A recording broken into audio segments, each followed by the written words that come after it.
गोरखपुर की पहचान रहे रामगढ़ ताल को लेकर एक बार फिर सियासत और जन आक्रोश सड़कों पर दिखाई दिया। ताल में मरी मछलियों और लगातार बढ़ते प्रदूषण के खिलाफ कांग्रेस कार्यकर्ताओं और स्थानीय नागरिकों ने एक दिन का उपवास रखकर प्रदेश सरकार को घेरा।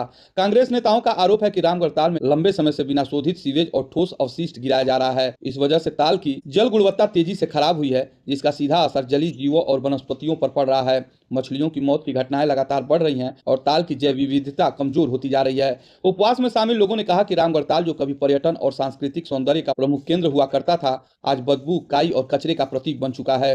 ताल का पानी दूषित हो चुका है और आसपास रहने वाले लोगों को गंभीर समस्याओं का सामना करना पड़ रहा है। उपवास स्थल पर मौजूद कांग्रेस नेता विश्वविजय सिंह ने प्रदेश सरकार और स्थानीय जनप्रतिनिधियों पर तीखा हमला बोला। उन्होंने कहा कि सांसद को विकास और साफ सफाई जैसे बुनियादी मुद्दों से कोई सरोकार नहीं है। विश्वविजय सिंह ने आरोप लगाया कि रामगढ़ ताल जैसे गंभीर विषय को भी मजाक की तरह लिया जा रहा है। उन्होंने मुख्यमंत्री योगी आदित्यनाथ पर भी सवाल उठाए। कहा कि मुख्यमंत्री का सर्किट हाउस आना जाना होता है, ताल सामने दिखाई देता है लेकिन प्रदूषण नहीं दिखता। एक तालाब साफ नहीं हो पा रहा है और प्रदेश की नदियों की सफाई को लेकर किए जा रहे दावे सिर्फ कागजों तक सीमित हैं। देखिए, आज हम लोग का एक दिवसीय उपवास है।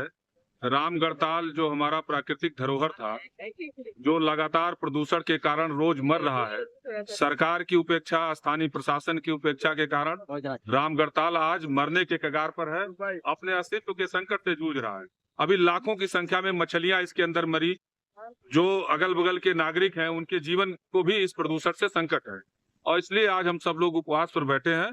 हमारी मांग है कि सरकार अविलंब इस पर ठोस कदम उठाए, ठोस उपाय इसके लिए करे और जो रामगढ़ ताल का प्रदूषण है उसको सिर्फ दिखावा नहीं, जो चकाचौंध है लाइटों का, उसके पीछे जो रामगढ़ ताल है वो छिप गया है। वो रामगढ़ ताल का जो अस्तित्व है वो समाप्त हो रहा है। अगर ताल ही नहीं बचेगा तो ये लाइटें, ये जो होटल्स रामगढ़ ताल के अंदर आप चला रहे हैं, इसका कोई मतलब नहीं है, क्योंकि रामगढ़ ताल का जीवन ही हमारे लिए जरूरी है और वो आज समाप्त हो रहा है। इसलिए हम सब लोग आज उपवास पर बैठे हैं। विभिन्न तमाम सामाजिक संगठनों के लोग भी इस उपवास में हैं और आगे हम सब लोग, आज का हमारा संकल्प उपवास है और अगर कोई सरकार ठोस पहल नहीं करती है, ठोस उपाय नहीं करती है, तो आगे हम लोग इसमें और व्यापक आंदोलन की दिशा में आगे बढ़ेंगे।